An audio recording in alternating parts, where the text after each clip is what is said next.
Good morning and welcome to the Planning and Community Development Committee meeting for Thursday, December 16th, 2021. I'd like to call to order this meeting and acknowledge that the Sunshine Coast Regional District is located on the territory of the Seashelt and Squamish First Nations. Before we get going with adoption of the agenda, I do need a vice chair for this meeting as Director Ties is unavailable. And Director Pratt has previously volunteered, so I would look for a motion to appoint Director Pratt as the Vice Chair for the purposes of this meeting. Moved, seconded, all those in favor? That's carried. Thank you very much. Chair Toth, I do believe our PCD recording secretary is still in the waiting room too. I have tried promoting her multiple times and she's not accepting, so I think she's happy where she is. Fair enough. Oh, there we go. There we go. All right, or maybe she just wasn't at her desk, so. Okay, moving on. We do have an agenda in front of us. It is not amended today, so unless directors have anything to add, remove, or change, I look for a motion to adopt the agenda as presented, please. Moved, seconded, all those in favor? Thank you very much.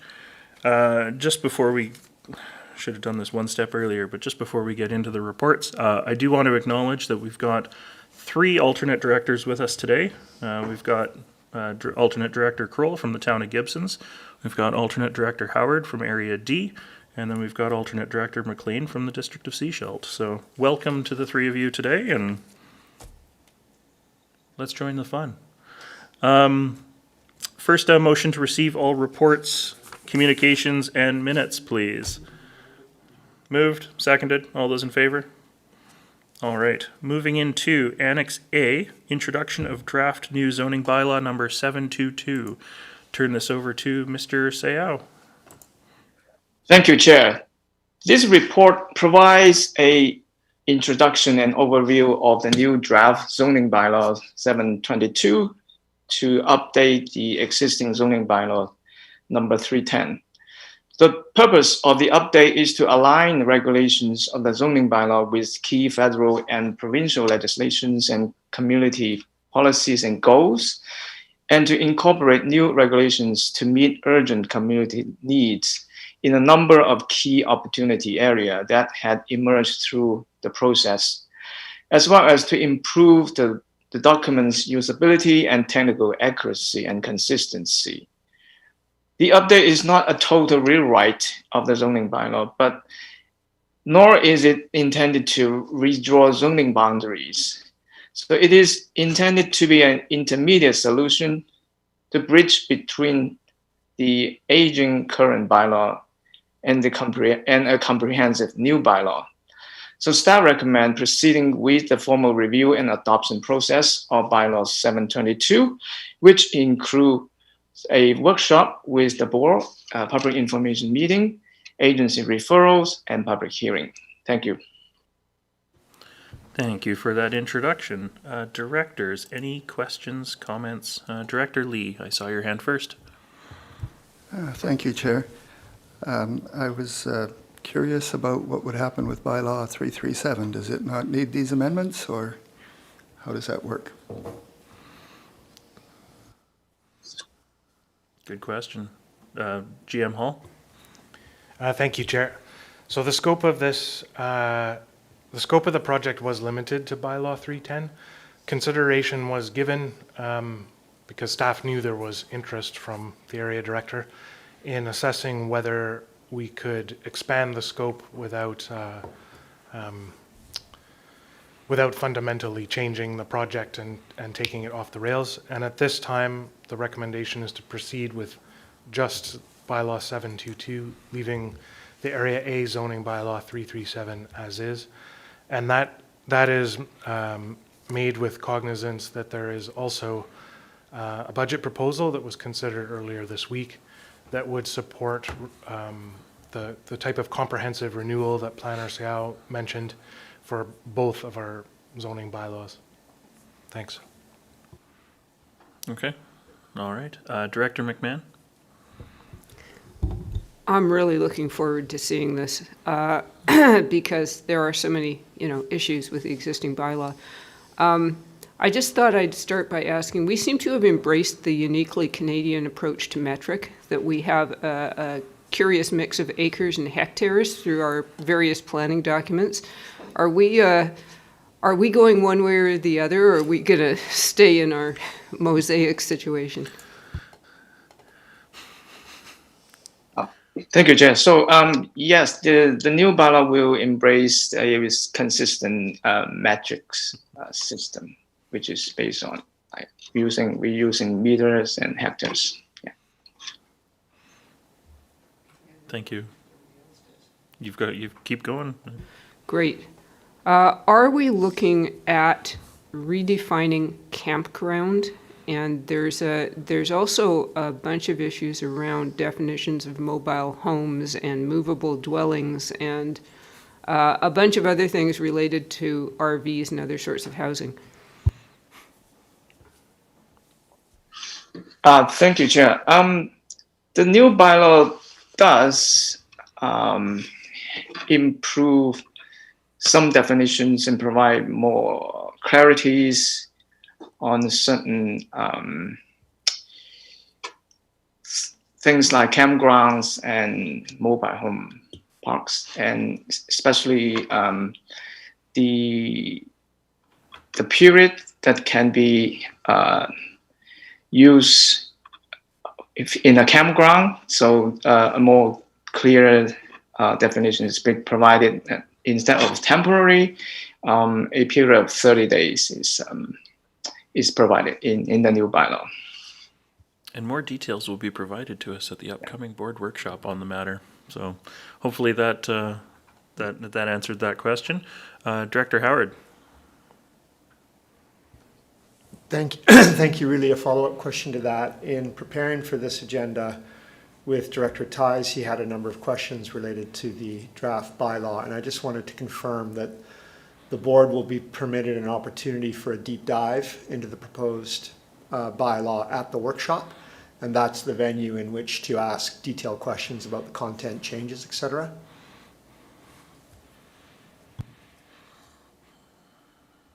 GM Hall. Thank you, Chair.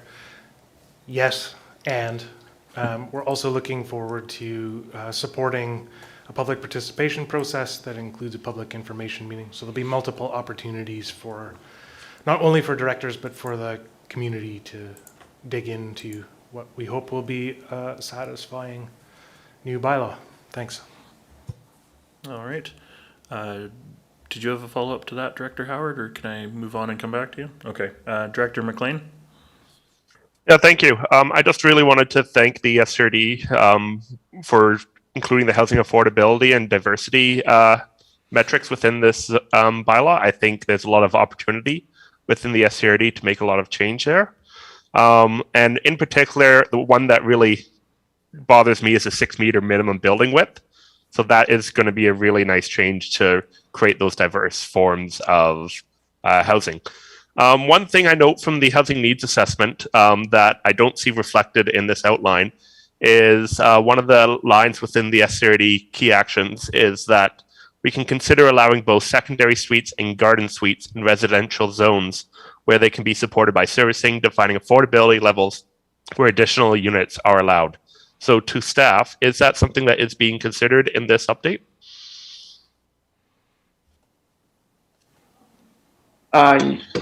Yes, part of this has been considered in the new zoning bylaw, but perhaps not everything. There is a provision for a secondary suite, which is allowed to be within a single-family dwelling with a floor area limit. So this is in addition to the auxiliary dwelling, which can take the form of a carriage house or garden suite or any other other forms of housing. All right. Thank you. Director Kroll, since you haven't had a question yet. Thank you, Chair. No, it's yet again, it's one of these meetings where I don't get to vote on a lot, but I'll stick my 2 cents in periodically. I would just encourage staff in the workshops and everything going forward, and I know Mayor Beamish will probably be sitting in the workshops, but I think it's really important that here's an opportunity for having common ground with zoning bylaws between the districts and the municipalities. It's something that's always a bit of a tug of war. Well, I'm going to go to the district because I can do that there, and yanya. And, so it's a great opportunity to get some consistency within the zoning. So we look forward to it. Thank you. Director McMahon. Thank you. When I was skimming through the current bylaw last night, I saw a number of references to flooding, but they're all references either to shoreline flooding or I guess you would call it riparian flooding. And Area E certainly has a lot of trouble with overland flooding. Has staff given any thought to any changes we might make to that bylaw or our OCPs to help with our flooding situation? GM Hall. Thank you. I'll answer the question and say yes. Yes, we have. Drawing our attention back to this particular report, as we move this forward, and noting Planner Sayal's comment that this is a bridge to address some of the pain points and make our bylaw much easier to use, we'll also be listening for items that need to be addressed as part of a comprehensive review, and we'll be able to draw in the work that's underway on climate adaptation and resilience as well. Thanks. Thank you. Director McLean. Thank you. Just at the top of page 2, I want to highlight a challenge that we're having in the District of Sechelt, that is regulating medicinal cannabis growing. So there are limits to what local governments can do when it gets on the medicinal side.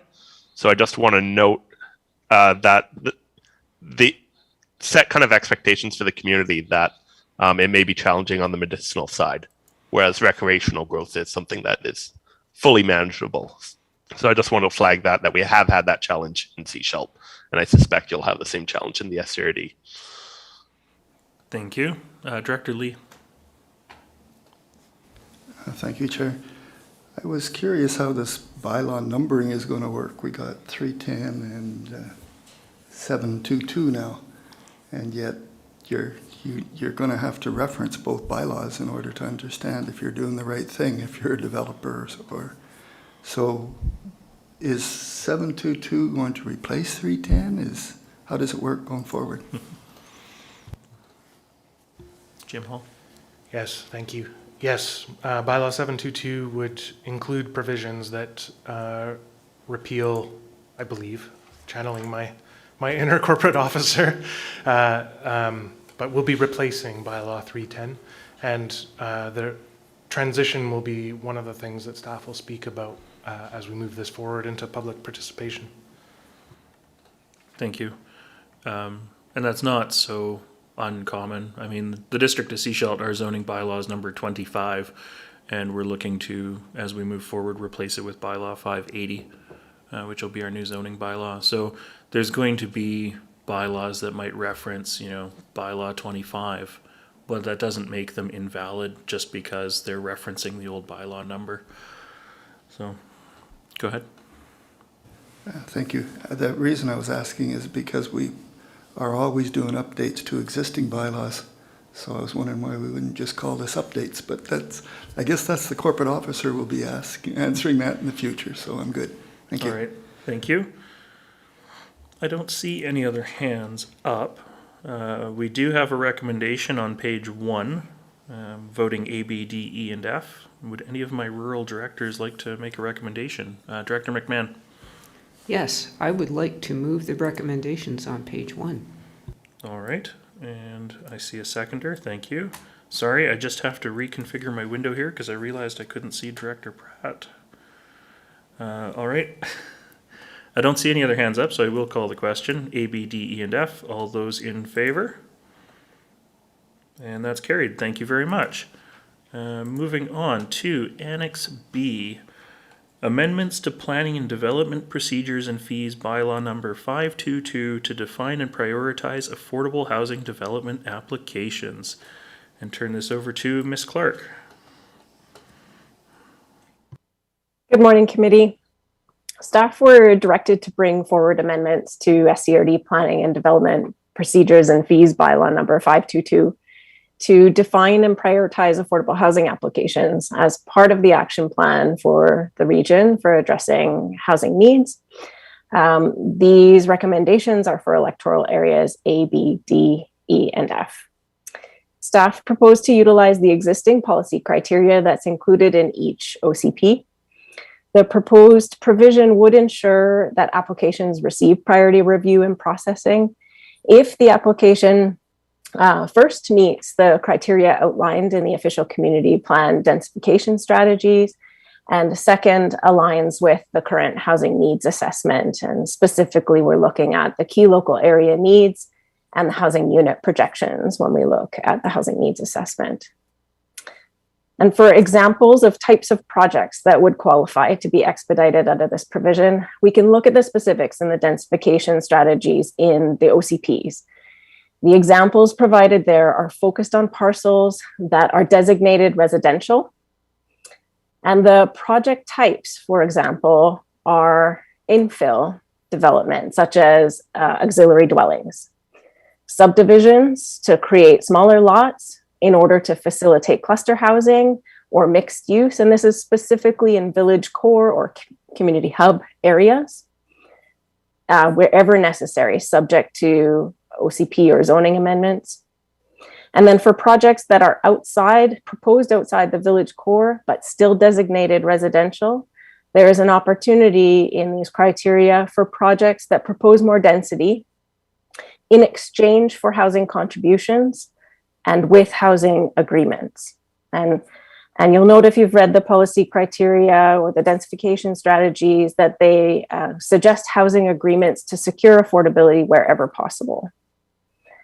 And so I've described to you the types of projects that that would be included for expediting, but each of those projects might include multiple applications. So for example, a rezoning to facilitate a subdivision might also have a development permit application. So in one project, there could be 3 or more applications to secure approval, and each of those applications under this proposal would qualify for expedited review.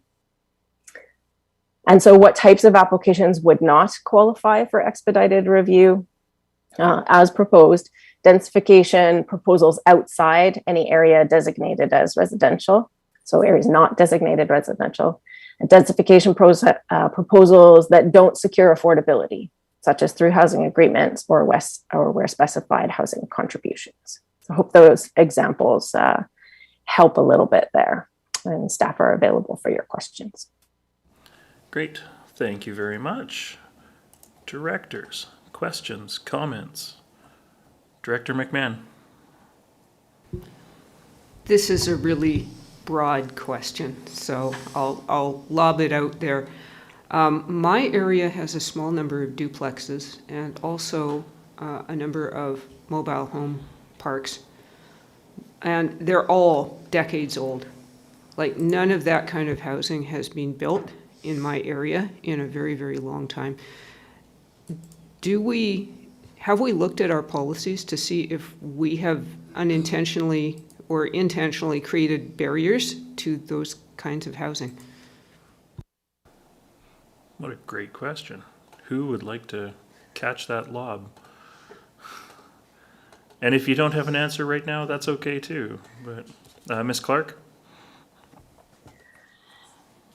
Thank you for the question. There's an important need to review our current policies, and you will have seen earlier in the week a budget proposal that speaks to some of the modernization needs of all of our bylaw documents, including the OCPs and subsequently the zoning bylaws. And so the needs that have been identified by the community and by staff would be carried forward into that project, along with significant public consultation. Thank you. Director Howard. Thank you, Mr. Chair. I actually have two related questions, so if acceptable to you, I'm hoping I can ask them in sequence. Go for it. So my first question, thank you very much for bringing this forward. I'm very happy to see action being taken on affordable housing. My first question relates to the development of a definition of affordable housing. Do staff anticipate developing a working definition of affordable housing that would be used as part of the screening process to determine eligibility for this expedited process? Or are you instead using the criteria in the OCP and the HNA as your primary screening tools, which I presume would leave the question of what is affordable and will the resulting building truly be affordable, sort of leaves that unanswered. Which approach are staff taking or proposing to take? Great question. Thank you very much. So the point, I guess, that was unspoken in the report, that the housing needs assessment directs us to work based on the definition of CMHC's affordability definition. And so the data that comes from Statistics Canada and from CHC's definition is what staff would be working from. And it is the direction in the housing needs assessment. So if you think about the way staff is guided in reviewing these potential proposals, the housing needs assessment answers the question of what type of housing is needed in the region, as well as points us back to the CMHC definition of affordability. The OCP densification strategies answer the question about location and land use types. And so the definition question that you ask does come up as we're pointed back to the housing needs assessment. You had a second question you wanted to answer that was related? Yes, and thank you very much for that answer. The second question relates to the potential for infill developments being included in the expedited process. Infill developments could be used for a variety of purposes: personal use, rental use, short-term rental use, potentially. How do staff intend to evaluate infill development proposals to ensure that the resulting building will be available to contribute to housing supply as part of this process? Thank you.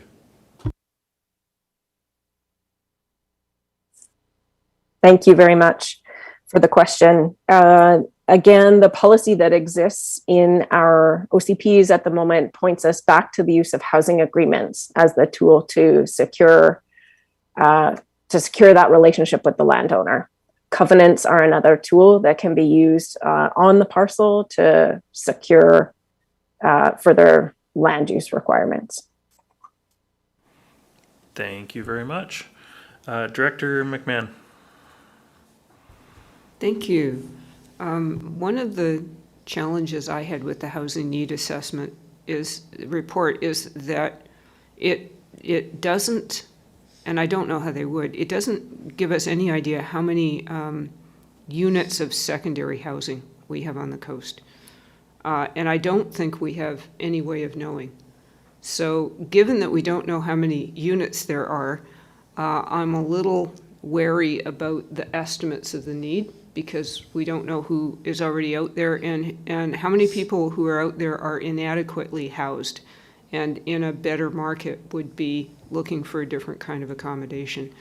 So has there been, or might there ever be, any attempt to estimate what the secondary housing market is, especially in the rural areas?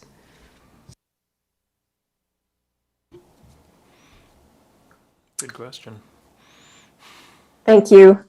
As part of the development of the housing needs assessment and the subsequent implementation strategy, there was a baseline estimate done that the consultants were involved in creating the estimate. It is based on, my recollection is it is based on building permits. So of course that doesn't capture the entire story. But it also was based on some engagement work that was done in the community. So they have some assumptions built into their estimations. Good enough for now, Director McMahon? Okay.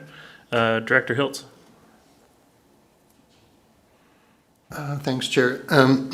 So I'm following up on the kind of what's in scope for the expedited process, because I think this is about the only thing that would be a procedural expedited issue or process within SCRD. I don't think there's another example of where someone can kind of get an expedited process.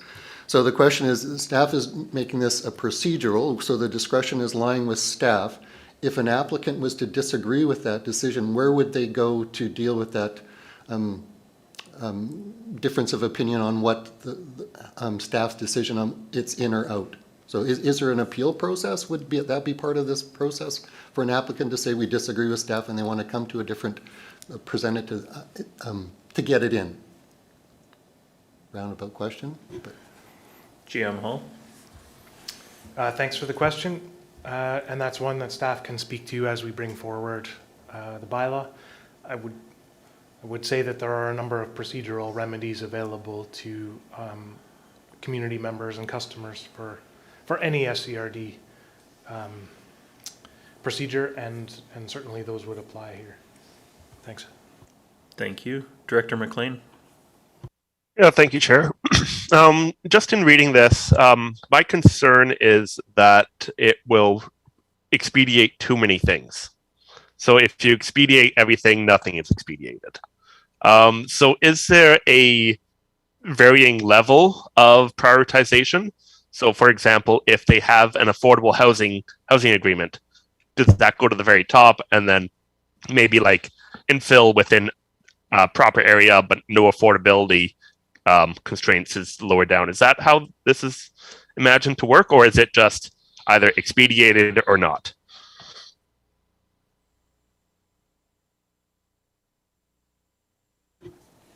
GM Hall? Thanks. Thank you. And I appreciate the alternate director's optimism that we'll be overrun with qualifying applications. That would be fantastic given the size and shape of the housing need that's out there. I would, just for clarification, as proposed in the report here, and as will be reflected in the bylaw that's brought forward, if staff are directed to do so, it is a two-part test. So qualifying applications must both meet the OCP policy requirements and the need that's outlined in the housing needs assessment. And staff did consider what the volume might be as we thought about how best to frame this up. And at this point, like I said, we love the optimism that we might have so many that we need to prioritize within priorities. But looking at the recent, our recent flight of applications, we don't believe it will be a problem. I think it's something that we can continue to monitor and performance report on. And if we need to come back to you to add gradations in priorities, that would be a fantastic problem that staff would, of course, come to you for dialogue about. Thanks. Follow-up, Director McLean? Yeah, thank you. I think I might be misunderstanding this wrong. So I'm going to provide an example and you can correct me if I'm wrong. So for example, if someone wishes to build, say, a 3-bedroom house in neighborhood core where the OCP calls for it, would that be prioritized? Because in the housing needs assessment, it does highlight a need for 3-bedroom homes, but that's typically what we build most of on the Sunshine Coast.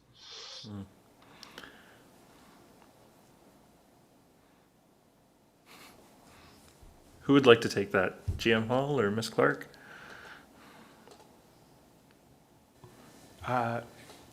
If Planner Clark could help us out with some analysis on that, that would be appreciated. Thank you. Thank you. Ms. Clark? Thank you. I'll take us back to the policies that are in the densification strategies in the OCP. And so these will always be our starting point, and back to GM Hall's reminder of a two-part test. So we're looking for, I'm looking at right now the objectives in the densification strategies. They're to supply housing units through infill development, to direct cluster housing and multi-unit or mixed-use development to the village core areas, to integrate housing development within the rural context, to use density bonus in appropriate areas to encourage density and increase affordable housing contributions, and to use housing agreements to secure affordable housing.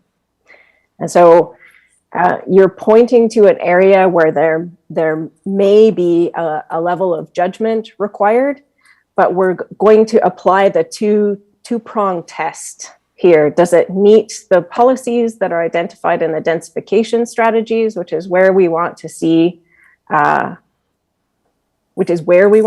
development happen? The community has already articulated that. And then we look at the housing needs assessment to articulate what forms of housing that could take. So there may be some areas where we may have to apply some judgment here. So your question is a good one. But always we would come back to that two-pronged test is what the proposal is at this point. Thank you. And yeah, if it doesn't meet the OCP for the area, but it does meet the housing needs assessment, then it's not gonna proceed because, the OCP is widely accepted and widely referenced by the community. So yeah, thank you. Director McMahon? Right. Well, there's no question that we need more affordable housing units and possibly more downsizing units because I know a lot of people in my area are dramatically overhoused. But at the same time, I have some trepidations about the idea of putting in a development without a public hearing. If the development represented a significant change in housing type in that neighborhood, I think we would be very ill-advised to approve it without an opportunity for the public to really look at it and have the discussion. Just saying. Staff are welcome to correct me if I'm wrong, but in reading this, I don't see this as overriding zoning or overriding OCP. It still has to fit within the frameworks that are there. It just allows for a priority of service so that it can get going faster. And if it does need a rezoning, it can go to that rezoning a little bit quicker, but it still needs to be rezoned. I don't see that this would override a zoning bylaw. Like I say, staff are welcome to correct me if I'm wrong, but Jim Hall? Not correcting you, Chair, just building on your comment. Under the Local Government Act, regional districts do have there is a tool to waive a public hearing by resolution, and recent amendments do allow that, as staff understand it, and we're sort of waiting for more guidance on operationalizing this, there is an opportunity for local governments who wish to do so to avoid the resolution part of that process. At this time, though, just to be abundantly clear, there's no consideration being given to a blanket waiving of public hearing for these priority things. It is noted in the report as an option, and if there's further direction on that, staff are listening. It may be the kind of thing that after a couple of years of performance, where we have some real on the ground cases to look at, we consider further. Thanks. Thank you. Yeah, follow up? Yeah, how would the decision be made whether or not to go to a public hearing? Thank you. Well, right now, it's board discretion and by resolution, in the absence of any other policy that might change that. And in my recollection, in 5+ years, I can only think of one instance where SCRD has done that, and that was expediting some relatively minor changes at the time that cannabis was legalized. Thanks. Thank you. Director McLean. I just see Miss Clark with her hand up. Do we want to go to her? Oh, my apologies, Miss Clark. Just going to build on the last two comments for the purposes of clarity. Where the recent changes to the Local Government Act have been made to remove the requirement for a resolution to waive public hearings, that is still only in the case where a zoning amendment is in alignment with the OCP. And so we're not talking about waiving public hearings for OCP amendments. So that context is important in these conversations as you think ahead as well. Thank you. Director McLean. Thank you. So this is an item that Director Seegers asked me to bring up. She referenced the section of the report in about the middle of page 7, and that it doesn't really provide staff direction on what they would like to see. So my question is, should the board have a discussion more towards these recent changes, and would they like to implement the freedom that the Local Government Act is now provided with these recent changes to waive public hearings when it is compliant with the OCP? So I think that's a policy discussion that the board should have, and Director Seegers just asked me to bring up that point and put it on the table if we'd like to have that conversation now or at a later time. I'm glad she didn't mention this during agenda review. GM Hall, I don't know if I don't think right now would be the time to have that broad policy conversation, given that we do have 3 alternate directors at the table, and given that it wasn't identified as a specific staff request in the recommendations here. GM Hall, do you see an opportunity for us to have that policy discussion as we proceed down this path? Thank you, Chair. Yes. If the board would like to have a policy discussion, staff would be pleased to support that. I concur with your comment that some lead time in order for staff to prepare some material and support the committee would be advisable. If the committee wishes to make a motion on this, then staff are certainly receptive. I would also note that we will be proceeding with a development approval process review project that was grant funded mid this year, and that will provide an opportunity to look at these types of process improvements in the context of the whole development approval pipeline. Thanks. Thank you. It is an item that is broader than just this agenda item. Director Howard. At the risk of wearing out my welcome as an alternate director who asked a lot of questions, I note that the bylaw to be amended is a procedures and fees bylaw. The report is limited to the procedural side. Have staff considered any changes to the fee schedule for development applications that meet the criteria? And will that be included as part of the proposed amendments to be brought forward? Great question. GM Hall? Thank you. Yes, considered. No changes are proposed. On the basis that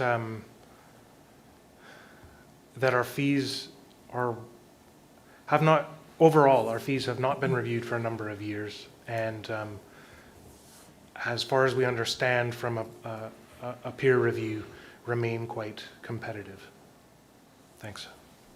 Thank you. I see Director McMahon's hand up, and then I'm hoping we can wrap this item up perhaps with a couple of recommendations. Go ahead. Yes, I'm sidling up to a motion, but I wanted to mention, in reference to Director Howard's remark, that it came up a few years ago that the DCCs for mobile home parks are exactly the same as for, regular residential. So there's no consideration of a lower fee for affordable housing with more density. And that's, it's a bit of a barrier. It might not be a showstopper, but it's something that we could consider looking at, because we have other policies where we give preferential treatment to mobile homes in mobile home parks, recognizing their importance as affordable housing. So I would like to move the recommendations on page 5. Thank you very much. Do I have a seconder for those? I do have a seconder for those. This is voting A, B, D, E, and F. And Director McMahon, I still see your hand up. Was there any other comments or no? So I don't see any other hands. I will call the question. All those in favor of the recommendations on the floor? And that is carried. Thank you very much. And thank you to staff for bringing this forward. Moving on to Annex C. Development Variance Permit Application DVP 00075.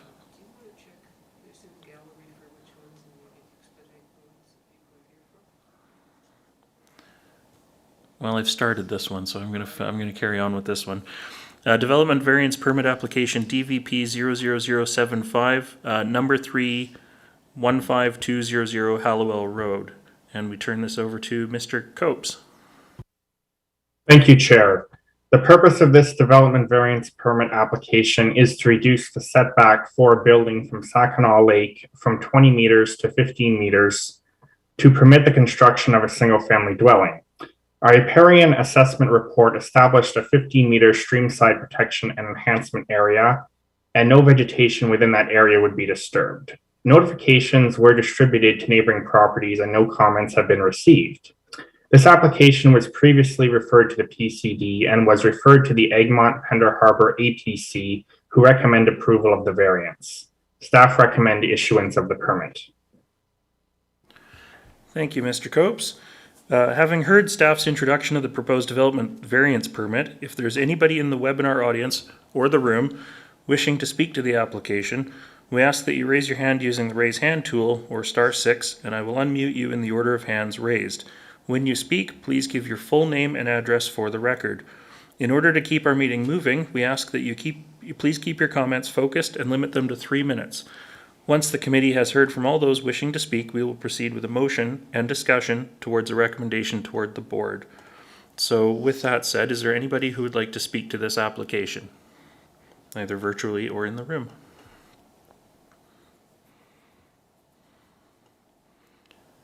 Seeing no hands, I turn to directors. Director Lee. Thank you, Chair. I'd like to make a motion to accept the recommendations as listed on page 9. Thank you, and I do have a seconder for that. And this is voting A, B, D, E, and F. Director Hiltz, I see your hand up. Yes, it is up. Let me just turn that hand down. It's not directly. It's in the report. It's about the Egmont Fire Department concerns. I'm just wondering. It wouldn't affect my vote on this, but where are those discussions going to be held, or are they going to be held about the ability of the fire department to respond to these properties? Jim Hall. Thank you. I've already begun the process of linking those who would benefit from a conversation together to have that dialogue. Thanks. Thank you. Director McMahon. This is just a point of information. I notice in these various applications that in some cases, notifications were mailed to properties within 50 meters, and in other instances, it was 100 meters. So I was just wondering what determines the distance for a notification. Yes, thanks for the question. The fees and procedures bylaw states the notification distance. The notifications are 50 meters for properties in an R1 and R2 zone, I believe, and 100 meters for properties that are in a different zone. Okay, thank you very much. I guess 50 meters doesn't go very far if you've got multi-acre parcels. So I see no further hands up, so I will call the question A, B, D, E, and F. All those in favor? And that's carried. Thank you very much. Moving on to Annex D, Development Variance Permit Application DVP 000771281 Marine Drive. Mr. Copes? Thank you, Chair. The purpose of this development variance permit application is to reduce the rear parcel line contiguous to a highway from 4.5 meters to 3 meters to permit the construction of a single-family dwelling with attached garage. The applicant has noted that the variance is required due to the small size and slope of the lot, as well as the septic location. 2 comments were received noting concerns with pedestrian safety and limited visibility on a busy road, stating that new buildings should meet setbacks to avoid setting a precedent for the neighboring empty lot. Additionally, concerns were noted over traffic and parking on Marine Drive, equipment required to build homes causing road damage, and allowing more houses to be built on small lots, which negatively impacts the neighborhood. Given the constraints of the site, staff recommend issuance of the permit. Thank you very much. Having heard staff's introduction of the proposed development variance permit, if there's anybody in the webinar audience or the gallery wishing to speak to the application, we ask that you raise your hand, and I will unmute you in the order of hands raised. When you speak, please give your full name and address for the record. In order to keep our meeting moving, we ask that you please keep your comments focused and limit them to 3 minutes. Once the committee has heard from all those wishing to speak, we will proceed with a motion and discussion toward a recommendation to the board. So with that being said, is there anybody in the gallery or in the attendees list who would like to speak to this application?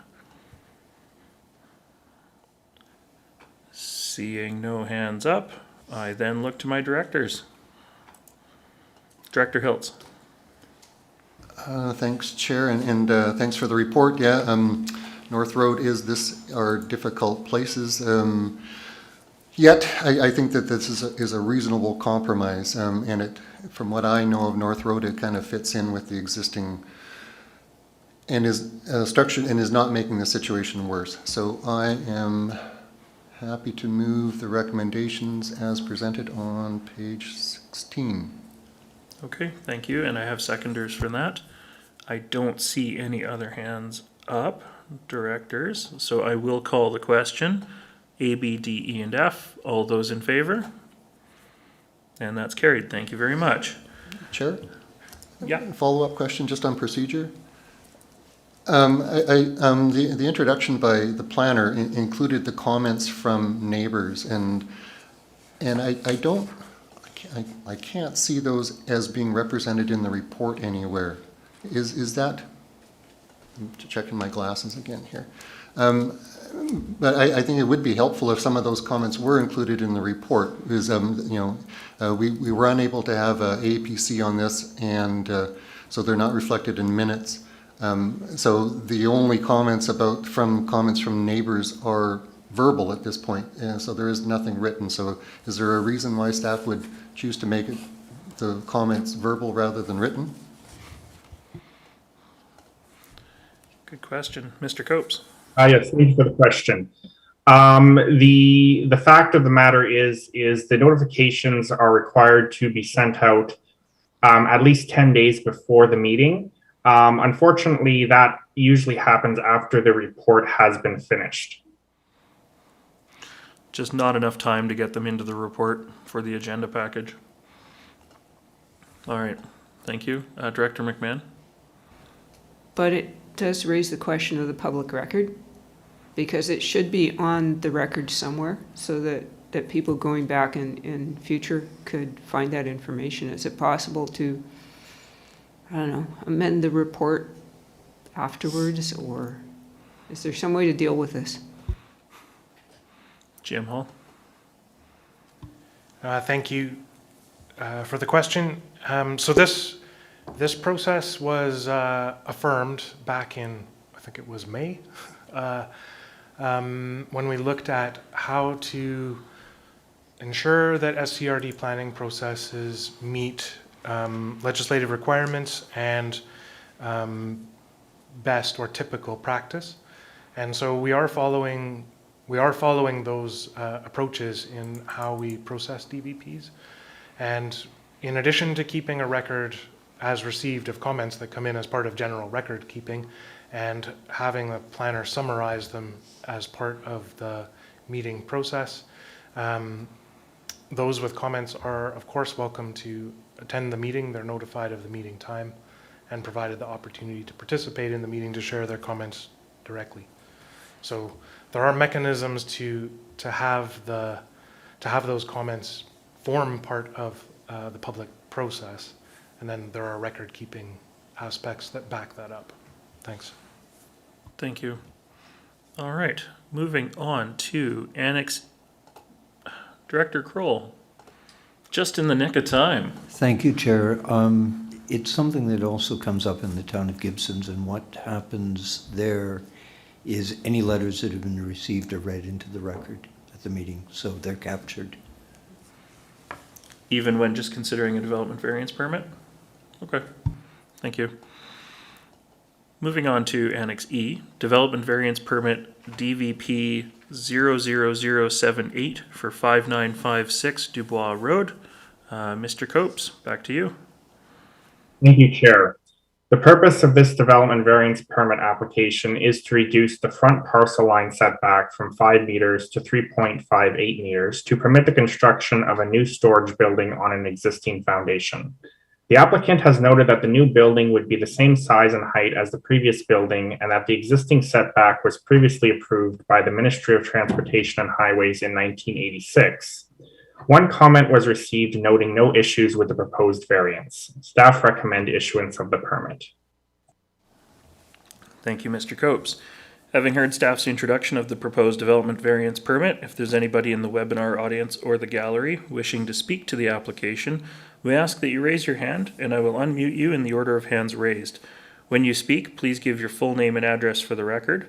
In order to keep our meeting moving, we ask that you please keep your comments focused and limit them to 3 minutes. Once the committee has heard from all those wishing to speak, we will proceed with a motion and discussion towards a recommendation to the board. So with that said, is there anybody in the gallery or the attendees list who'd like to speak to this application? Seeing no hands raised, I will now turn to my directors. Directors, questions, comments, recommendations? Director Lee. Thank you, Chair. Yes, this is a very straightforward one, and I did visit the site myself, and I see no problems at all. So I'd like to make a motion to accept the recommendations on page 22. Thank you. And I do have seconders for that. I don't see any other hands up, so I will call the question. A, B, D, E, and F. All those in favor? And that's carried. Thank you very much. Any last minute words before we move on? No? Okay. On to Annex F. Development Variance Permit Application DVP 00079 for 3656 Beach Avenue. And Mr. Copes. Thank you, Chair. The purpose of this development variance permit application is to reduce the minimum width for a dwelling unit in the R1 zone from 6 meters to 3.165 meters to permit the placement of an auxiliary dwelling unit. The applicant has noted that the proposed dwelling unit would allow for reduced transportation costs, allowing them to quickly and cost-effectively provide a long-term rental unit. A number of comments were received from neighboring residents noting a variety of concerns which are mostly unrelated to the specific request to reduce the minimum width of the building. Concerns include increase in traffic and noise, location of the building blocking views and sunlight into gardens, use of the building as a bed and breakfast, unsightly looks of the building, type of tenants that would reside there, and use of the shared driveway easement. Neighbors recommend constructing a new driveway, moving the building, and ensuring its use as a long-term rental. Due to the minor nature of the variance, staff recommend issuance of the permit. Thank you, Mr. Copes. Having heard staff's introduction of the proposed development variance permit, if there's anybody in the webinar audience or the gallery wishing to speak to the application, we ask that you raise your hand, and I will unmute you in the order of hands raised. When you speak, please give your full name and address for the record. In order to keep our meeting moving, we ask that you please keep your comments focused and limit them to 3 minutes. Once the committee has heard from all those wishing to speak, we'll proceed with a motion and discussion toward a recommendation to the board. I do see 2 hands up. I will allow them to speak. So, full name and address for the record, please, and then go ahead. Hi there, my name is Bhagesh Gupta. My address is 3652 Beach Avenue. So my house this is kind of a unique situation. My house is directly behind the subject lot. So my front yard essentially is right adjacent to their back lot line. And essentially, the proposed drawing that I received here is, this new dwelling will be right in front of my house, much closer to my, pretty much right in front of my front door, right in front of my front window, where if I'm washing dishes or cooking in the kitchen, looking outside, that's all I'm going to see. All the light in all my gardens, the only light I get to be able to grow stuff comes to my front yard. And, there's a small portion there that I can have gardens. I put a lot of work in putting my gardens there. And I understand that the variance permit has to do with the width of the building. And I understand that it's their right to build another structure on their property. So I'm just exercising my right to, make a statement here and then just express my concern. So I see, I'm very familiar with the property. I've been here for a while. And, they have a large space where they could put this building so that it wouldn't be right in front of my yard and my gardens. And, I just feel like, with the good neighbor policy and stuff like that, there should be some consideration to how it's going to affect, the interest, comfort, and safety of my family. I understand you guys are talking about the housing crisis here and new dwellings, but, the applicants have explicitly and repeatedly expressed their intention to use this as a short-term bed and breakfast rental, which is essentially, effectively like having a motel right in front of your house, where my kids play, and I just don't think that it's gonna make the housing crisis worse. The more bed and breakfasts we have here, the less long-term rentals there are. I mean, even if they're technically classified as long-term rentals, if they're used as bed and breakfast, I know a ton of people here. I've lived on the coast for, about 10 years now. And I know a ton of people here who have secondary dwellings on their properties and they're vacant except for when they're used as bed and breakfast. So people get to come here and visit the coast and stay in a bed and breakfast, and people are totally out of luck and can't find it. I know a lot of people who don't have a place to rent. They can't find a rental unit, and there's all these vacant bed and breakfasts. So I don't know. I mean, my main concern here is it being right in front of my property, blocking my light. The type of the noise and it's going to affect me the most, and my other neighbor, who must have his hand raised as well. It's going to be closer to both of our front doors than even the back lot door of the applicant's property, or house. And I made the comments that we submitted our written comments, so I'm just kind of reiterating that. But I just wanted to say my piece here. It's really concerning to me. I was planning on retiring here and living out the rest of my life here, and now I'm seriously considering selling because this is effectively gonna ruin my front yard. So I'm just saying my piece here. All right. Your time is up. If you had any last comments, or if that was it. I guess the main thing is just if it was for sure a long-term rental and if it could possibly be moved. I mean, I understand what Nick said, that my front lot line is technically the panhandle that I've never even been to, that touches Beach Avenue, but that's inaccessible. It would cost hundreds of thousands of dollars for me to develop that. The front lot line is essentially where my lot is where they're planning on putting their building. So at least if it could be more of a setback or a different position so that it's not right on top of my yard, blocking my sunlight and the noise and all that kind of stuff, that would be appreciated. But I just thank you for considering my interests here. Okay, thank you very much for your comments. Directors, do you have any questions for our first speaker before I move to the second speaker? No? Okay, thank you very much. Thank you. All right, I am now going to give Sven permission to speak. Full name and address for the record, and then go ahead. Yes, can you hear me? We can hear you just fine. This is Sven Hartman, 3662 Beach Avenue is the address. Yeah, I was one of the signatories to the letter that was submitted. My question is really, this doesn't appear really to be necessarily the venue to give the concerns that we had about this. So this is really about this variance, which I understand from earlier on in this meeting that the 6 meter requirement is going to be gone anyway shortly in the future. So it's really not about that. Is there another place where these concerns that we've aired are better placed? Because I'm not too familiar with that. Other than just writing into the planning department as part of the consideration, but if this meets all of the zoning and OCP setbacks and requirements therein, yeah, other than emailing into the planning department, this is your opportunity to provide a couple of comments. And generally we request that they stay within the scope of the variance, but yeah, if you had a couple of sentences you wanted to share with us, go ahead. Right. And there isn't, if there's, it's very clearly stated it's for it's a long-term, it's a permit for long-term residence, but I understand that however a person might use that subsequent to that is not, it's not taken into account. It's not reinforced essentially that it's used for that. Is that correct? That's correct. Okay. Unless there's a covenant or GM Hall. Did you want to just? Yes, Chair, you're correct. The building could be used for uses that are permitted under the zoning bylaw. Thank you. Okay. And the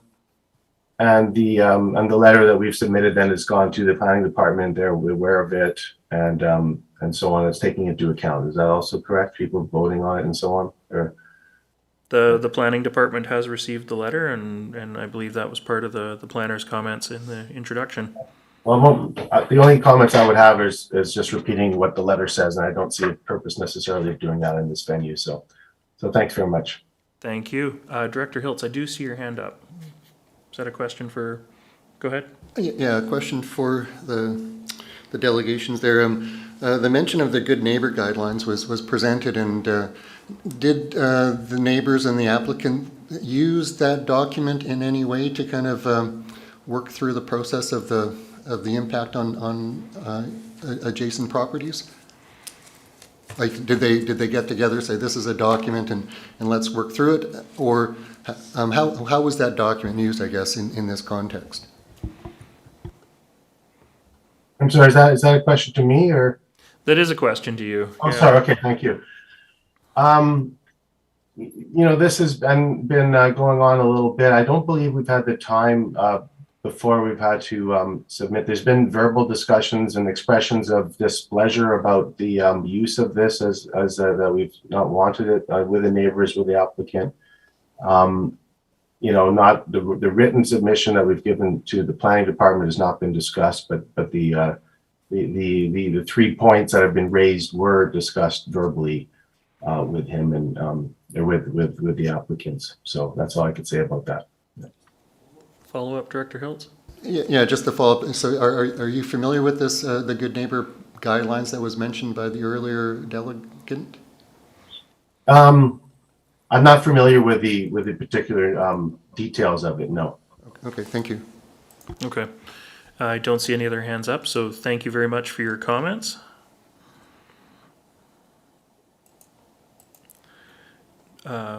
Oops. Wendy, I had seen your hand up. Thank you. I'm giving you permission to speak. Full name and address for the record, and then go ahead. Wendy Rotluff, 3658 Beach Avenue, and I'm also signed the letter that was received. And it sounds like the discussion today is just focusing on the building width change, and I certainly support that, and I appreciate the time and attention that's going into creative ways to improve the housing situation on the Sunshine Coast. So certainly supportive of long-term creating long-term rentals.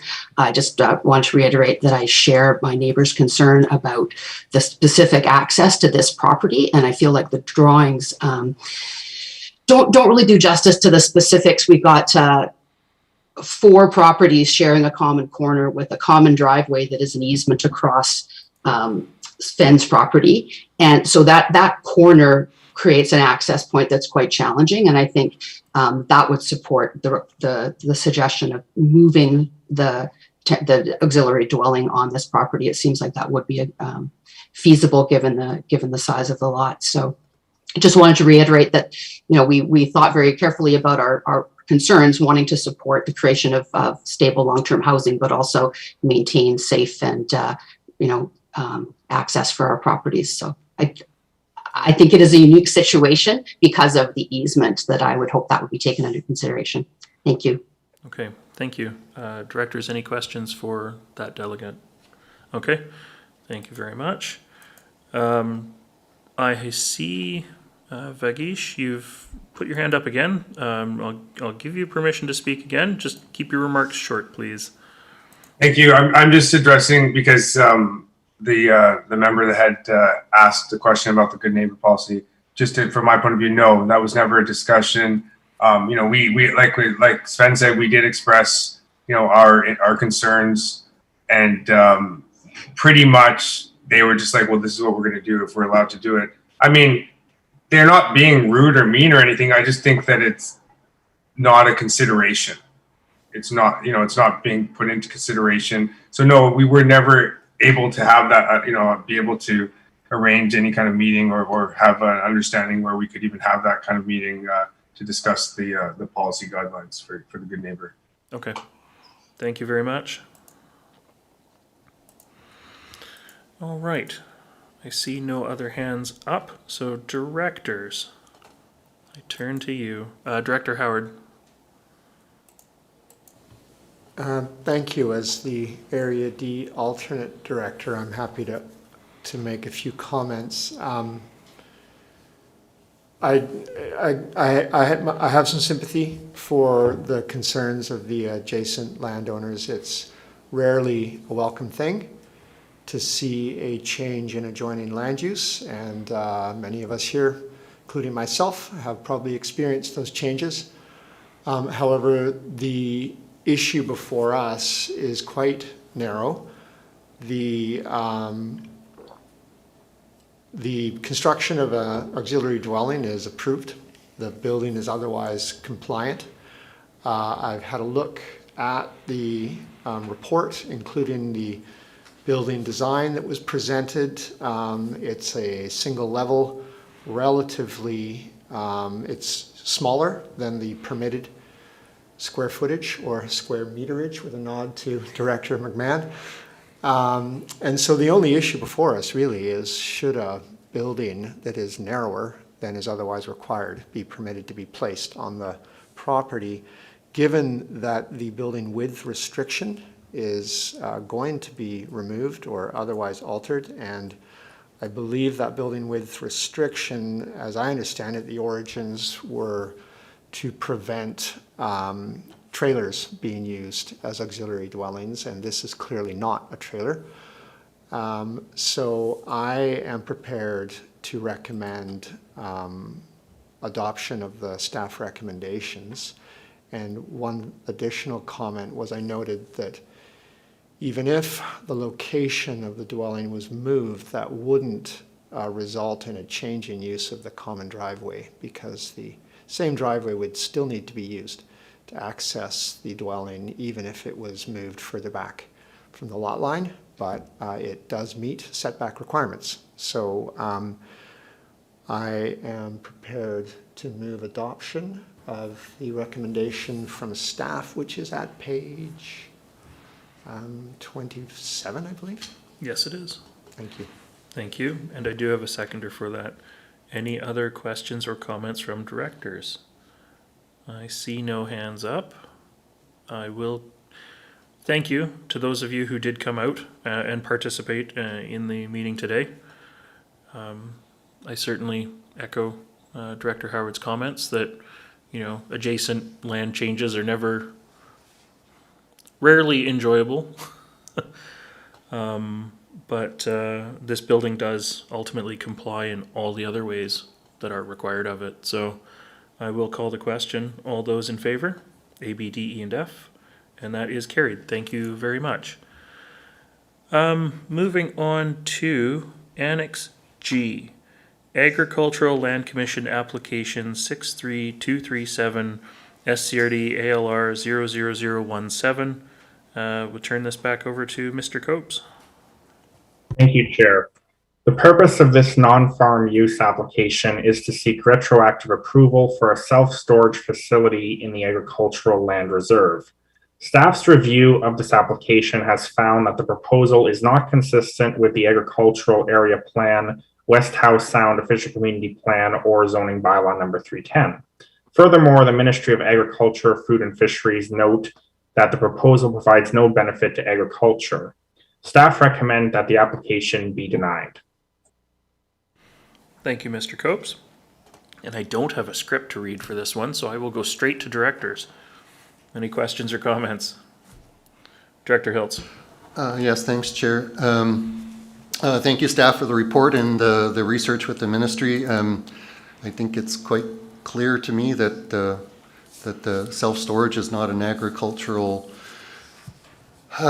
use. It's not enhancing agriculture, so I'll support. I'm prepared to move the recommendation. I do have a question about what happens with these buildings and the fill placement in terms of the balance between the ALC enforcement and the SCRD bylaw compliance enforcement. So I guess that's sort of the first question I have of staff. So do we want to move it first? I guess the question is it going to change how you vote? Could change recommendations, perhaps. So then, yeah, let's go with the question first. Yes, and go from there. So, okay. Mr. Copes or GM Hall?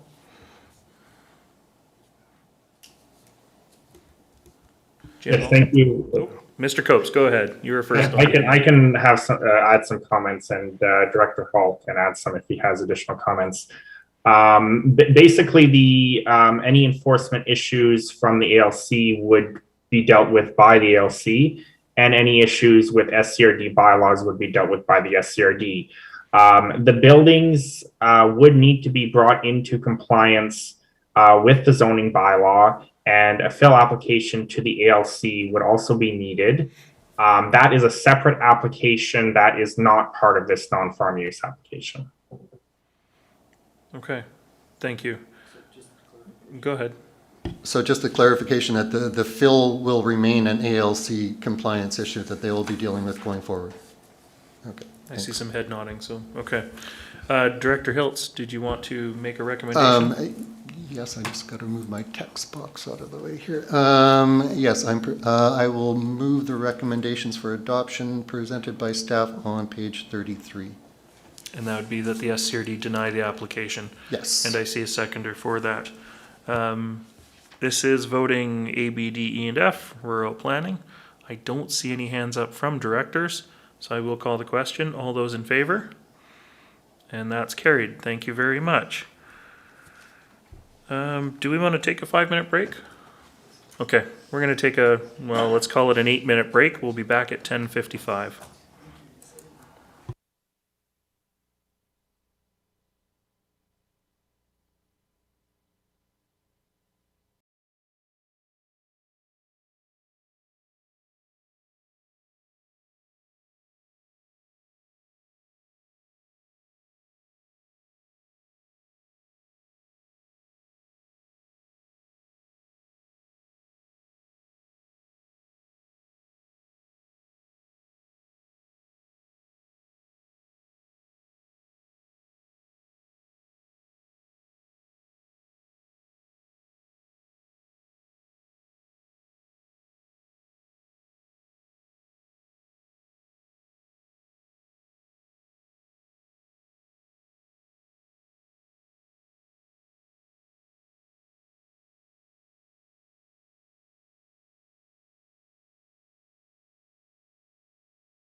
Good morning and welcome back to the Planning and Community Development Committee meeting for Thursday, December the 16th. We are moving on to Annex H in our agenda package, page 39, frontage waiver application FRW 00014, Red Roofs Road. And we turn it back over to Mr. Copes again. Thank you, Chair. This frontage waiver is to facilitate a 7-lot subdivision located on Red Roofs Road in the Half Moon Bay electoral area. As the subdivision contains a lot held in common, lots 2, 3, 4, and 5 do not front on a highway and require a frontage waiver. The Ministry of Transportation has recommended this lot layout after discussions with the applicant. Staff consider the frontage waiver reasonable and recommend approval. Thank you very much. Directors, any questions, comments, recommendations? Director Pratt. I am happy to move that we move forward the recommendations on the staff report on page 39, please. Thank you. And I do see a seconder for that. I've got one question for, I guess, Mr. Copes. With the shared ownership of the road, I guess this ends up being a strata in effect? My understanding is that it's not entirely the same as a strata road. The Ministry of Transportation has, I believe, classified it as a private easement on private property with, I believe, shared ownership of the different lots. It is a very unique situation. Okay, but there is precedence for it and all that. So, okay, I don't see any other hands up, so I will call the question: A, B, D, E, and F. All those in favor? And that's carried. Thank you very much. Moving on to Annex I, frontage waiver application. Oh, Director Hiltz. Sorry, Chair. I missed one question on Annex G. It wouldn't affect the recommendation. It was about the report itself. There was one line that I missed. On Annex G, the On agricultural. Annex, yes. Go ahead.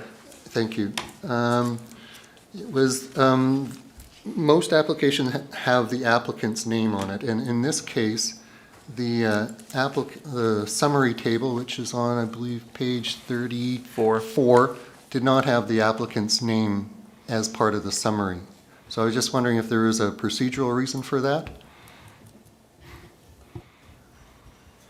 Thank you for the question. Through the chair, typically these applications have gone forward without the applicant's name on, and that's to do with the fact that the application to the LC that we receive does not have their name on it. But however, moving forward, we take note of the question and we can look at including the applicant's name in the future. Thank you. Okay, thank you. Totally derailed me here. Frontage waiver application FRW 0003 6101 Garden Bay Road, Annex I in our agenda package. Turn this over to Mr. Sayao to introduce. Thank you, Chair. So I will speak on behalf of the planning technicians on this frontage waiver. So this is a request for frontage waiver for one of 3 lots in a subdivision and at 6101 Garden Bay Road. In order to accommodate the existing single-family dwelling, commercial auxiliary buildings, and areas for sewage disposal fields on the proposed Lot 1 and Lot 3, the subdivision design proposes a narrow access for Lot 2 that is less than 10% of the lot parameter, resulting in the need for frontage waiver. The Ministry of Transportation has issued a preliminary layout review indicating support for the configuration of the subdivision. Staff recommend approving this frontage waiver. Thank you. Thank you, Mr. Sayao. Director Hiltz, I see your hand up. No? Okay. Directors, any questions, comments? Director Lee, I believe this is your area. Yeah, go ahead. Yes, thank you, Chair. Our APC has seen this recently when the subdivision was first proposed. And so I'm quite comfortable we knew the roads would be going there. So I'd like to make a motion to accept the recommendations as presented by staff. And I'm not sure the page number. Let me go back. 43. Page 43. Thank you. Thank you. Do I have a seconder for that? I do have a seconder for that. This is Rural Planning Service, A, B, D, E, and F. I don't see any other hands up, so I will call the question. All those in favor? And that's carried. Thank you very much. Moving on to Annex J, Half Moon Bay Fire Truck Delivery Contract, number 2011602, change order. I know that this is written by Chief Daly, but I don't know who's speaking to this. Thank you, Chair. I will do my best to speak to it. It's never a good sign when your fire chief has something more important to do than speak to getting their fire truck ordered. I assume that means there's a call in progress. That said, this report relates to a contract award value change related to the previously approved order of a fire truck for Half Moon Bay. Through the design and build process, a number of relatively minor specification items required amendment or clarification, resulting in, at this point, adding 6 items and removing 2 with a net change or increase to cost of $2,662. Because of the value of the contract, board approval is needed for a contract change. And recognizing that spending your time making these types of changes for relatively small things is maybe not the best use of your time, staff are recommending that a contingency amount, a total of $15,000, including the current $2,662, be approved in order that should there be any further minor items to be addressed, that they can be completed in order for this to be delivered in the spring. Thank you, and I will do my best to answer any questions. Thank you, GM Hall. I will ask one clarification question. Really, yeah, the only reason that we're seeing this at all is just because there wasn't a contingency amount that was built into the contract award. So I see a head nod over there. So directors, any questions, comments, recommendations? Director Pratt. Well, far be it from me to deny my fire department a fire truck, so I'd be happy to move the recommendations on page 47, please. All right, and I see a seconder. This is voting A, B, D, E, F, and Town of Gibson's. Director Kroll, you have something to do now. I don't see any other hands up, so Director Kroll, I see your hand up. Thank you, Chair. No, I think it's a really good idea to put this contingency fund in place. Director McMahon and Director Hiltz and I both sit on the Fire Commission, and in the latest report we had from our fire chief, he was expressing the challenges in acquiring equipment with all the things that have happened. He commented that the town of Gibson's was very lucky to even be able to get their new vehicle with all the difficulty in just securing materials. So I think being proactive and allowing this to move forward is a good decision. Thank you. Thank you. And I see no hands up, so I will call the question. All those in favor?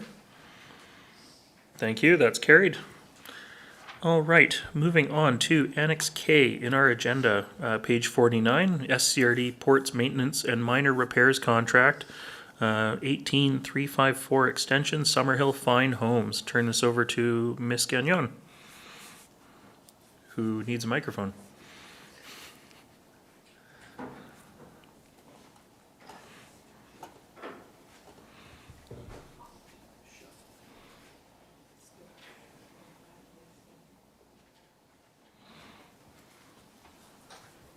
Good morning. Thank you for the second to shift seats here. I really have nothing to say. It's a contract that we've had for 3 years now with Summerhill. We've been very pleased with their work and their responsiveness, and so we would like to enter into the option to renew with them. Noted over the past couple of years, we have had increases to our repair and maintenance budgets that we've been able to, not budgets, but actual expenditures that we've been able to cover through variances in our existing budget due to staff vacancies that, knock on wood, won't exist next year. In terms of staffing vacancies, although I did jinx it a bit because I think Director Hiltz, we mentioned that we had a good line on a staff, and unfortunately that has fallen through on us again, so we're back to the drawing board. But that being said, we certainly are doing our best to recruit and don't anticipate having the room in our operating budgets to cover repair and maintenance in the amounts that we have actually been incurring them over the past couple of years. So there is a recommendation in there to bring forward a proposal to round 2 to increase the operating budget for repair and maintenance in our port service. So with that, happy to answer any questions that you might have about the report. Thank you. Thank you, GM Gagnon. Any questions from directors? Director Hiltz. Just one question, and it's a phrase in here was on page 50. It's SER, Regional Districts Change Management Process. And it's a phrase that's kind of new to me. If you could just say, what is the Regional Districts Change Management Process? Thank you for the question, and that's a procurement terminology, and so it really has to do with our procurement processes and wanting to make sure that when we enter into contracts, we have provisions for things like contingencies, but also in terms of change orders that come forward and making sure that we have all of our I's dotted and T's crossed for that process. Thank you. All right, thank you. Follow-up? No, terrific. I appreciate the explanation. Existing contractor, they've been doing good work. It's hard to get good help, as we're finding out, so we have some good help, and it leads to the sustainability of the service, so I am happy to move the recommendations as presented by staff on page 49. Thank you. I do have a seconder.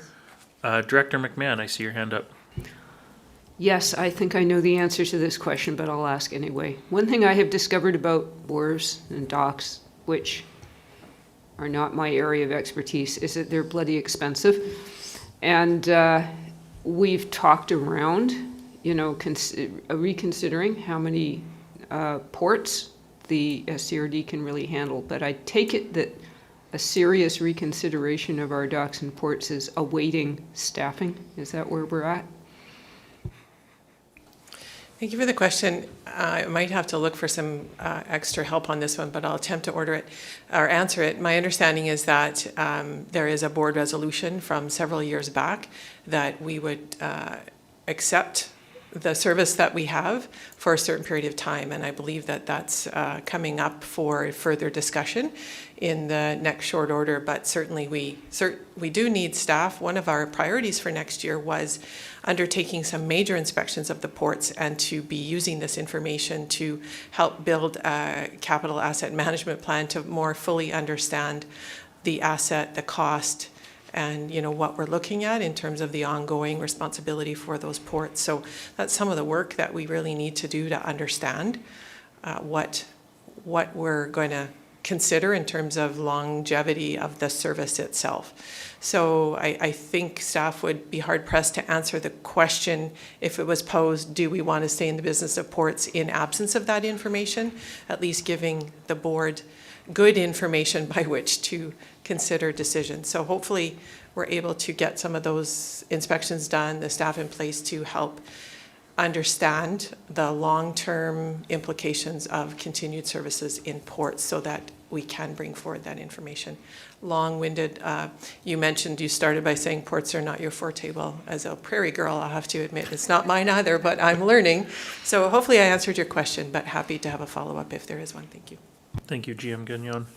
I don't see any other hands up, so I will call the question voting B, D, E, and F. All those in favor? And that is carried. Thank you very much.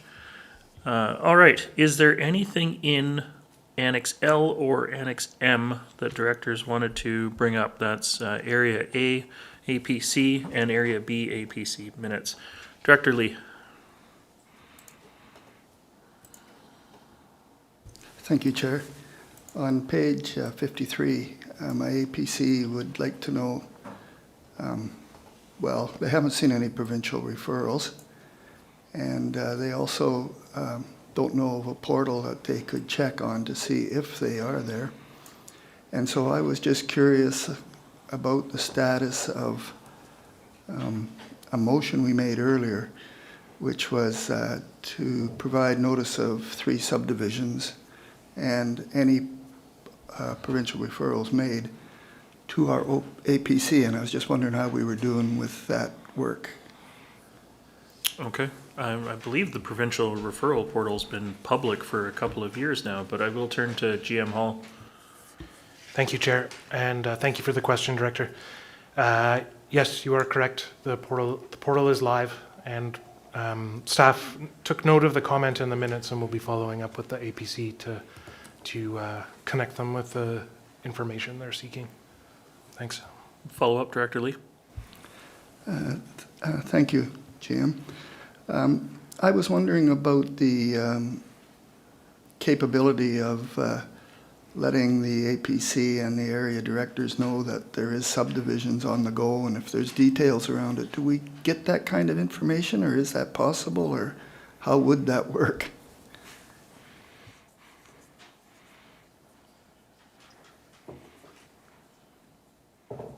GM Hall. Thanks for the question. Staff will have to, I will have to refresh my memory on our processes and procedures to be able to speak to what's possible, but I take note of the question. All right, thank you. Director Hiltz.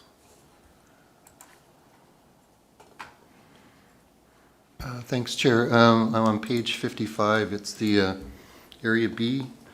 And there is a comment made by the applicant that a private road is 7 meters, and which is the same as public roads. And I guess I'm just my understanding is like a public road typical right-of-way is 20 meters wide and a half is 10. And so I was just wondering if anyone had comments on private roads being, that a public road is a 7-meter width.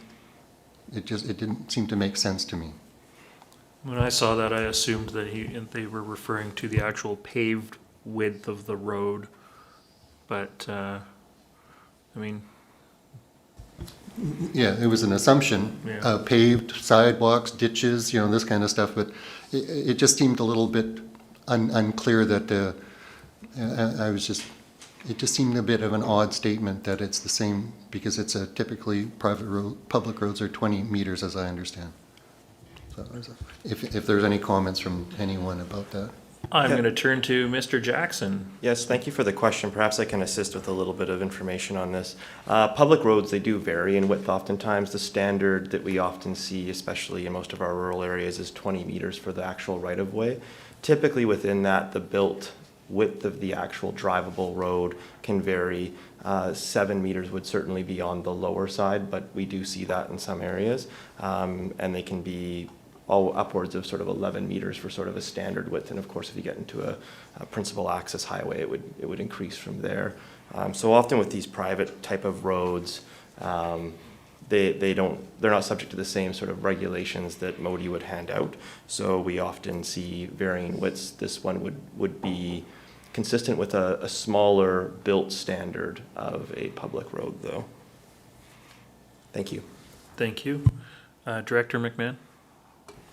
Yeah, I'd just like to follow up on Director Lee's comment. I remember that when we had this discussion, which feels like a year ago, it's hard to tell anymore. We asked staff to send us notices by email when there are provincial referrals, because the change in process was made that most of the provincial referrals are not coming onto agendas, which is fine because that's just a lot of work for staff. But we did ask to get to get notification by email when referrals are occurring, and then we can go to the provincial portal and look up, the particular referral. And I'm pretty sure that was a motion made at the board. I have to go back and look, but indeed, we have not seen any notices of referrals that are happening, and the APCs are interested. They would like to know about it, and then the idea was that if they have comments, they can dial direct with the province and not have to go through SCRD staff. Thank you, Director McMahon. I think it's something staff will take offline and have a look at. Okay, is there anything else in the 2 APC items? Otherwise, we do have an item of correspondence from Mayor Beamish, who is not here with us today. And, sorry, find my agenda page here. Thank you. It keeps resizing on me. Director Kroll, did you want to speak to Mayor Beamish's letter? Thank you, Chair. It came up, as probably most people know, the town of Gibson's was left some trust funding for development of the Gibson's pool. And I think that was almost even prior to the pool falling under regional district operation. Part of the money was intended to go towards expanding the facility to create sort of an amenities room that could be used for community engagement, children's parties, because quite often parents will book pool time for birthday parties and things like that. And it could also be used by the pool for training. Originally, the request came up before the Gibsons Council for this room to be added, but because of the involvement with the regional district, a request came through to for a quote for such a facility expansion. Because of the age of the facility, and it didn't make a lot of sense to put the building directly as part of the pool. So it was suggested that it be sort of an attached building that could be used by the pool. Also, with the redevelopment of that area in White Tower Park with the control pond as part of the natural assets infrastructure, it was suggested that this could be an education center with respect to natural asset stormwater management. The area is also the area which would be the prime entrance to the healing forest, which the town has established. So it could also become a facility with respect to Swahea. So the request came through to collaborate with the regional district to look at the potential of this. There was, prior to the election with the Squamish Nation, there was some dialogue with them as to a facility there, and they expressed interest through their building to, perhaps, engage First Nations builders because of the healing forest and the natural assets. So the request basically is, can we get together and discuss this further, because there are a couple of councillors on the Gibsons Council who feel it's sort of been ignored. So happy to take any questions. Thank you for that. I've got a speakers list already. I don't know if GM Gagnon wanted to say anything before I go to the speakers list, or just take any questions as they come. Thank you, Chair. Just one comment. I guess I just want to clarify that we had an initial discussion and we felt quite strongly that before we took this any further, it would require a board resolution, which is why it's before you today. Thank you. Thank you. Director McMahon. Yeah, this is a slightly peripheral question, but the curling rink is right next door to the swimming pool. And I've always thought it's a giant missed opportunity, for one thing, for heat exchange. But do we have an ongoing relationship with the curling club to examine also what their needs and might be going forward? Good question. Thank you for the question. That's a great question. And I think you've heard me say it a few times that one of my future priorities is I think we probably need to re-examine a master plan or feasibility around the services, the provision of recreation services for the coast and its future. Our master plan is getting to be old now, outdated. And one of the things that I think needs to be included in that is who all provides recreation services and how would that all work together for precisely what you're saying. If an ice plant is required, a new ice surface, where's the curling rink at? How old's the curling rink? And so right now there is, I wouldn't say other than a collegial partnership or relationship, there is no formal partnership. And we certainly haven't started those conversations around who needs what and when. But when you look at the request in front of you, I think there's lots of options that even exist. There's a hotel next door, maybe there's a party room there. But so there are lots of things that could be explored. It just depends on how the board wants to take this particular request forward. But the future, I think, requires some thinking, and you'll probably see that come forward, if not in next budget year, the following one. Thank you. Thank you. Director McLean. Yeah, thank you. I appreciate Director McMahon's suggestion for the curling rink and GM Gagnon's suggestion for the hotel next door. And I think that's the kind of innovative thinking we need for this kind of project. I look at the budget number and I think of a freestanding building, and honestly, I don't know what we could get with that money, so it would need an additional contribution. So one additional suggestion I'd like to throw out there is a covered picnic area in White Towered Park. So that's something I look to Porpoise Bay Provincial Park. They have some really nice picnic areas which are great for parties, which I think is a kind of space that is somewhat unique on the Sunshine Coast and could be of great value to the community. Thank you. Director Hiltz.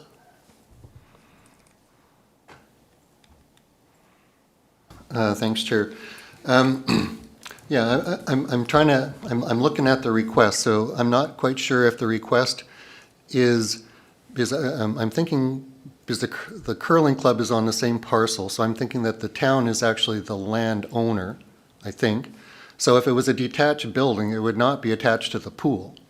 So is there really, the request is to include it in the service then? Because if the town of Gibson's wanted to put a standalone building that's not attached to the building and is not part of the service, they can just do that.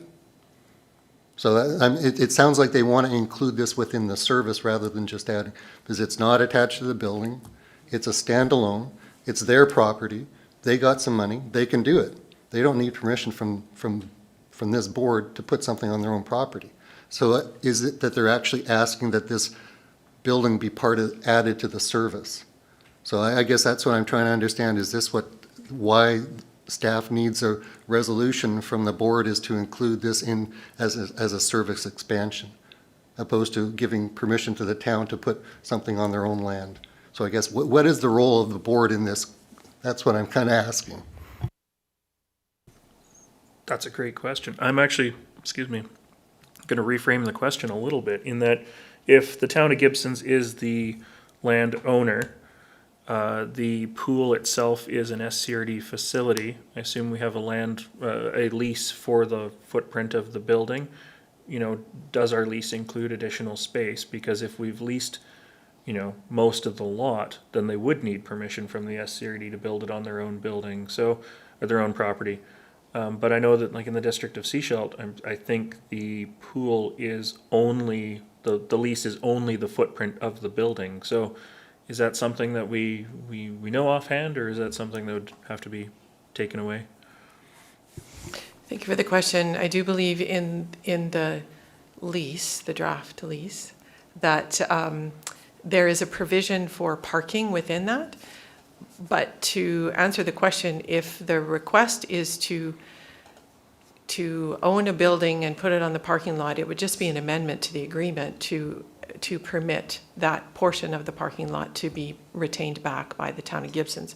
So I think the question is a good one. My understanding from, my assumption from the letter is that that's exactly what they're asking. They want the SCRD to partner in the project and ultimately operate the building, which would then require it to come into that service, which also then would have restrictions around what the building can be used for if it comes into the recreation service.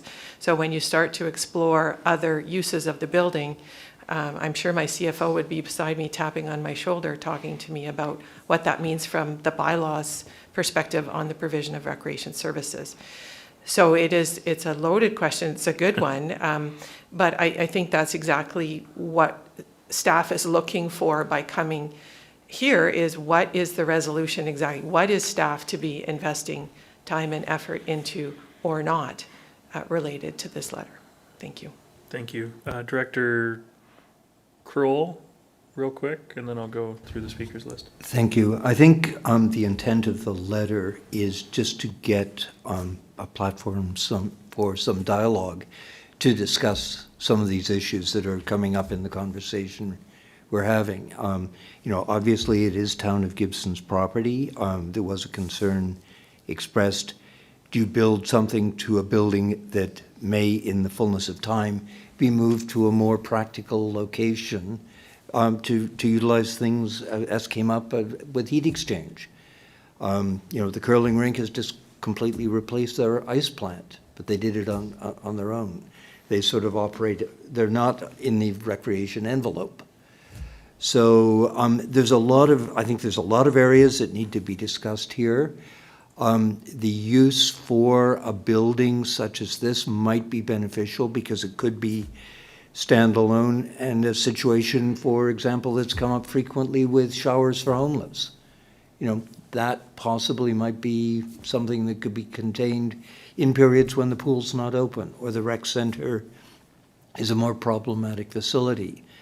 Temporary emergency shelters, another potential use of the building. So I think, we need to just create, as we have with the Holland Land redevelopment, where you have multiple services coming together on town property. I think it's just another opportunity to extend these conversations. And that's a request, ostensibly. Obviously, to Director McLean's comment, $206,000 probably wouldn't even build the covered picnic table roof these days. So, it's, but the money is there, and the complicated thing with the money is it is related to the pool. So, in order to be able to utilize that money, it has to be done in a context with the pool. Thank you. If we can get the conversation going, it would be great. Thank you. Personally, I have concerns about staff capacity to take on something new that we haven't talked about as part of the budget process. But Director McMahon? I am never happier than when presented with many cans of worms. And we've got lots here. And possibly, I'm hearing the possibility of a committee on the horizon. Just what we need is more committees.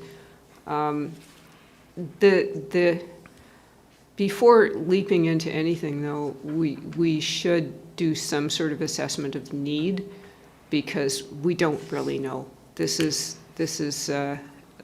yeah.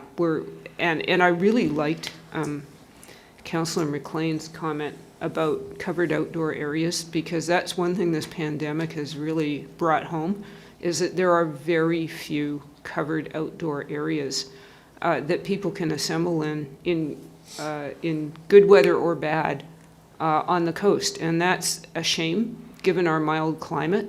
And that would be actually quite a good location. So what I'm lacking here, though, is clarity on next steps, because I also have reservations about starting another project when we have 200 and something projects on our books. So I'm looking hopefully towards the Town of Gibson's for some concrete suggestions here. We did have a little bit of a conversation at Agenda Review about possibly, if committee is interested, referring this item to staff to come back with a brief report for items that would need to be considered as part of this. leases, costs, feasibility, partnerships, things of that nature. I've still got a couple speakers on the speakers list, so, you know, I'm not going to move anything until I've heard from everybody, but yeah, Director Howard.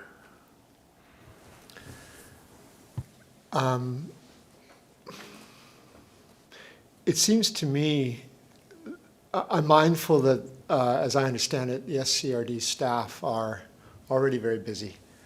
And it seems to me that now that Director Kroll has heard some of the interests and topics and potential concerns that have been raised here, that it would be preferable for the town of Gibsons to take that information away and potentially refine its request, look at the options that have been discussed, look at the lease, look at the footprint, and that rather than tasking our staff with doing further due diligence on this proposal, given that it doesn't originate from the SCRD, that is actually a role that would be more appropriate for Gibsons to undertake.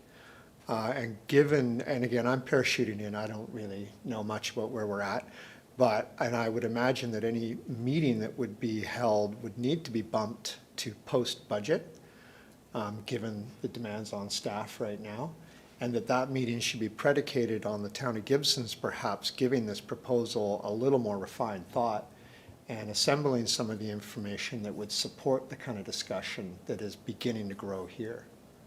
So I realize I'm speaking a bit at cross purposes to what you were proposing. I'm leaning towards not tasking this staff with anything more, while respecting, of course, that Gibsons wants to bring forward a conversation where they got $200K of capital in hand to do something with. We, of course, want to have that discussion, but I think the town needs to do a bit more thinking on options and look at the site and look at the budget and listen to Director McLean's ideas, and perhaps return with a more refined proposal that could support a meeting that would occur post-budget.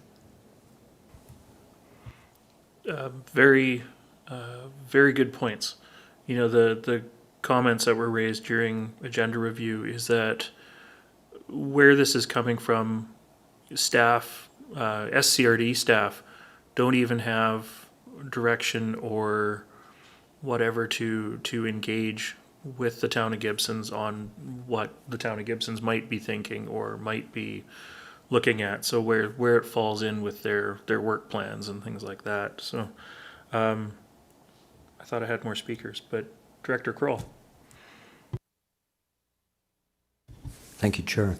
No, I'm happy to take the comments made here back to council. And, you know, I'm fully aware of the fact that regional district staff are, you know, operating probably, you know, proportionately at an equal capacity to what the staff at the town of Gibsons are doing with, you know, we have our Gantt chart on the wall, which grows constantly, and nothing seems to be moving off it, and more stuff keeps being added to it. So, you know, comments duly noted, and as they say, I'll take it back and suggest to the councillors who were eager to have this brought to the district that they might want to refine their request.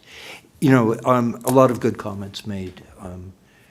You know, just to the comment of, and from Director McMahon and Director McLean, the quote, children's party room, little 6 and 10-year-olds skipping across a parking lot in flip-flops in January from a hotel, or, you know, trying to chop at their birthday cake in a, you know, only a roof enclosure in January, might not really offer the benefits of what the facility that council was looking for. But comments duly taken, and, you know, I fully agree, there is a huge need.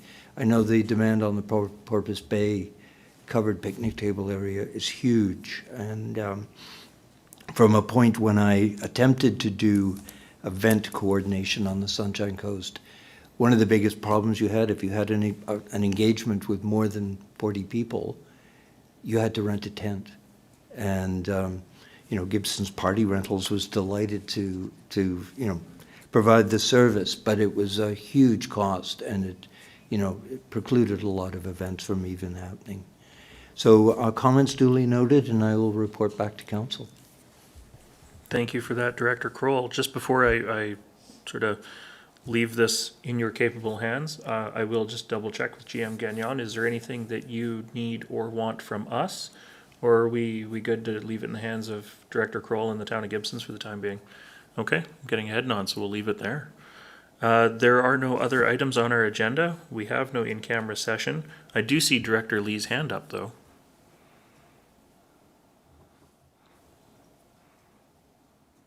Thank you, Chair. It was a follow-up to our earlier item talking about the need for provincial referrals to the rural directors and APC chairs, and the APC commissions being consulted on subdivision applications of 4 or more lots.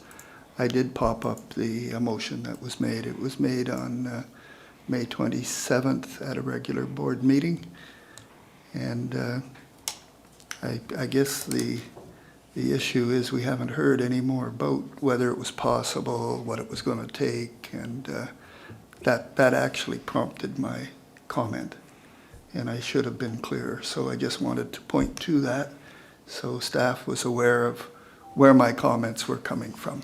So thank you. Okay. Thank you, Director Lee. No other hands up and nobody reaching for a microphone, so I will call for a motion to adjourn. Moved, seconded. All those in favor? Thank you very much. Are there any questions? We have no attendees left in the gallery. There's nobody here in the room. Were any questions emailed in?